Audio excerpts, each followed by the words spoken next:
एक बात, हम कौन सी फिगर की बात कर रहे हैं? 225। आपके हाथ में कितना है? 225, बराबर है। तो ये 225 का जो फिगर आपके हाथ में है, ये कैसे आया? ये आया, ये जो आपने सारे खर्चे बताए वो सारे खर्चे माइनस करके आया, इजंट इट? ये जो भी आपने सारे बताए वो सारे यहाँ पे हम उसको खर्चों को ऑलरेडी कम कर चुके हैं। तो ये सारा खर्चा करने के बाद आया, तो ये खर्चों को दोबारा से अपने इसकी चर्चा करने की जरूरत नहीं है अपने को। अब कौन से अलग से अपने को कौन से खर्चों की चर्चा करने की जरूरत है? वो खर्च, वो मनी जो कि अपने को अब लगेगा, लोन रिपेमेंट लगेगा, working capital. Sir loan repayment तो फाइनेंस कॉस्ट क्या है? इसमें जो नीरज, ये जो इंटरेस्ट कॉस्ट है, ये finance cost is only interest, not the repayment, not the principal, not the principal, not the only interest. अब यहाँ पे एक चीज और समझ के ले लो, प्रॉफिट एंड लॉस जब आप बना रहे हो तो उसमें खाली खर्चे आएंगे और इनकम आएगी। प्रॉफिट एंड लॉस में खर्चे आएंगे और इनकम आएगी। तो लोन रीपेमेंट खर्चा नहीं है, वो प्रिंसिपल का रीपेमेंट है, तो वो यहाँ पर नहीं आएगा, यहाँ पर खाली इंटरेस्ट आएगा। तो ये एक्सपेंशन हो गया। देन डाइवर्सिफिकेशन, अब वो आपकी कंपनी बड़ी है ना, और जितना भी आप एक्सपेंशन कर सकते थे आपने कर लिया, और वो प्रोडक्ट में सैचुरेशन आ गया, तो आप क्या सोचोगे कि भाई डाइवर्सिफाई करना चाहिए, नया प्रोडक्ट बनाना चाहिए, या नए प्रोडक्ट लाइन बना, नए कस्टमर ऐड करना चाहिए, नए प्रोडक्ट नए कस्टमर ऐड करना चाहिए। क्यों? डाइवर्सिफिकेशन का एडवांटेज क्या है? उससे आपकी रिस्क मैनेजमेंट होती है, यस और नो? बराबर है ना? क्योंकि अगर आप एक ही कस्टमर के भरोसे रहोगे, एक ही प्रोडक्ट के भरोसे रहोगे, एक ही कंपनी के भरोसे रहोगे, वो प्रोडक्ट को, वो कस्टमर को, वो कंपनी को अगर कुछ प्रॉब्लम हुआ तो यू कम इन ट्रबल। लेकिन अगर आपके मल्टीपल प्रोडक्ट्स हैं, मल्टीपल कस्टमर्स हैं, मल्टीपल प्लांट्स हैं, तो आपका डाइवर्सिफिकेशन हो गया, तो उससे क्या होगा? रिस्क कम होती है। मेरे पास 4 बिजनेस हैं, एक बिजनेस काम नहीं कर रहा है, चिंता नहीं, क्योंकि 3 बिजनेस मेरे ठीक से चल रहे हैं। 3 में से 2 नहीं चल रहे ठीक से, परवाह नहीं, 2 तो अभी भी ठीक से चल रहे हैं। 2 में से 3 नहीं चल रहे, परवाह नहीं, अभी भी एक बिजनेस तो ठीक से चल रहा है। लेकिन मैंने क्या किया? मेरा सारा पैसा एक ही बिजनेस में लगा दिया, और वो बिजनेस मेरा ठंडा चल रहा है, that means I am in trouble. तो डाइवर्सिफिकेशन के पीछे एक कारण ये भी है, रिस्क मैनेजमेंट। ओके, डाइवर्सिफिकेशन हो गया। और क्या हो सकता है? और एक्विजिशन, मर्जर एंड अमलगमेशन।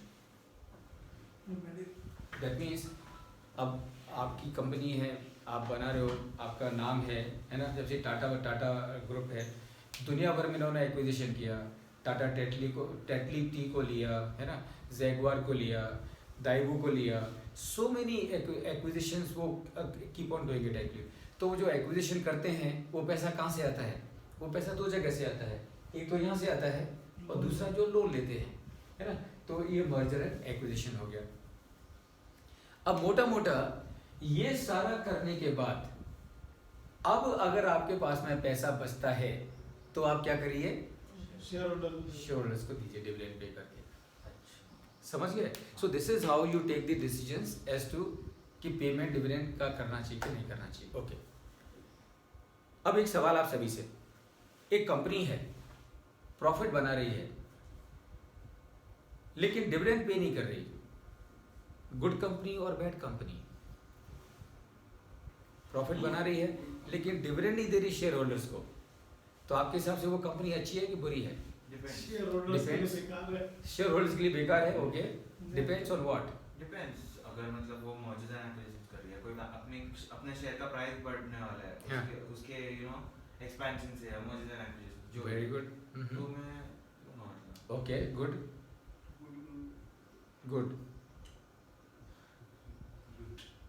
तो देखो, अगर एक कंपनी प्रॉफिट बना रही है और वो प्रॉफिट को वो कंपनी और बिजनेस को बढ़ाने में लगा रही है, और चूंकि वो प्रॉफिट को और प्रॉफिट बढ़ाने में लगा रही है, इसका मतलब उसके पास में शेयर होल्डर्स को डिविडेंड देने के लिए पैसा है ही नहीं, इसलिए वो डिविडेंड पे नहीं कर रही। तो शेयर होल्डर्स खुश होंगे कि नाराज होंगे? शेयर होल्डर्स खुश होंगे। प्लीज रिमेंबर, जब एक कंपनी प्रॉफिट को और एक्सपेंशन करने में लगाती है, इसका मतलब क्या हो गया? इसका मतलब वो कंपनी का बिजनेस और बढ़ रहा है, वो कंपनी का बिजनेस और बढ़ रहा है, इसका मतलब उस कंपनी की अर्निंग कैपेसिटी और बढ़ रही है। अगर अर्निंग कैपेसिटी और बढ़ रही है, इसका मतलब ये कंपनी आगे फ्यूचर में और ज़्यादा प्रॉफिट कमाएगी, और अगर ये और ज़्यादा प्रॉफिट कमाएगी तो वो प्रॉफिट अल्टीमेटली किसको जाएगा? शेयर होल्डर्स को। तो shareholders will not feel unhappy, they will feel happy so long as company उस पैसे का इस्तेमाल अच्छी जगह पे लगाए। अगर कुछ गड़बड़ इन्वेस्टमेंट करेगी then shareholders will not be happy. और समझो, सुनो ध्यान से, और समझो ये सब कुछ करने के बावजूद भी कंपनी के पास में पैसा बचता है, तो डिविडेंड भी पे करते हैं, फिर भी पैसा बच रहा है, तो कंपनी क्या करेगी? तो कंपनी बाय बैक करेगी। बाय बैक का मतलब क्या है? खुद के शेयर खुद खरीदेगी। अभी इन्फोसिस ने किया, विप्रो ने किया, टीसीएस ने किया, बहुत सारी कंपनियों ने किया। तो ये इस तरह से कंपनियां फंड्स का इस्तेमाल करती हैं। ओके, अब coming back to EPS. EPS एक बात है। दूसरा, ये सवाल आप सभी से, मैं चाहता हूं कि आप सभी इसका आंसर दें। अब आप अपनी अपनी कंपनियों के मालिक हो और आप अपनी कंपनियों के सीईओज हो, सीएफओज हो, सो आप ये अपनी कंपनी में बड़ी पोजीशन होल्ड कर रहे हो। तो ये जो स्टेटमेंट आपको दिख रहा है, ये स्टेटमेंट का इस्तेमाल आप अपने बिजनेस की परफॉर्मेंस को इम्प्रूव करने के लिए कैसे करोगे? Look at these numbers and tell me. Look at these numbers and tell me. और एक और सवाल कि आपके हिसाब से ये जो स्टेटमेंट आपको दिख रहा है स्क्रीन पे, इसमें से आपको कहाँ फोकस करने की जरूरत है और कहाँ आपकी रिस्पॉन्सिबिलिटी है? सीओजीएस में, ओके, सीओजीएस में, सेल्स में, top line and bottom line में। रिमेंबर दिस इज हाउ, इस तरह से कंपनियों के जो सीईओज होते हैं, सीओज होते, ये जो कंपनी के जितनी भी जो या कंपनी के मालिक हैं, ओनर हैं, प्रमोटर हैं, या प्राइवेट इक्विटी वाले लोग हैं, या फिर वेंचर कैपिटल वाले लोग हैं, या जिन लोगों को आपकी कंपनी में हाई नेटवर्थ के लोग हैं जो कि आपकी कंपनी के शेयर्स को खरीदना चाहते हैं, वो कैसे देखेंगे इसके? ध्यान से सुनिए, ये जो स्टेटमेंट, ये प्रॉफिट एंड लॉस स्टेटमेंट नहीं है। अगर आपने इसको तरीके से समझ लिया और दिमाग में बिठा लिया तो ये आपकी कंपनी की जन्म कुंडली है, ये आपकी कंपनी की हॉरोस्कोप है, ये आपकी कंपनी की हॉरोस्कोप है और आपके खुद के करियर की भी हॉरोस्कोप है।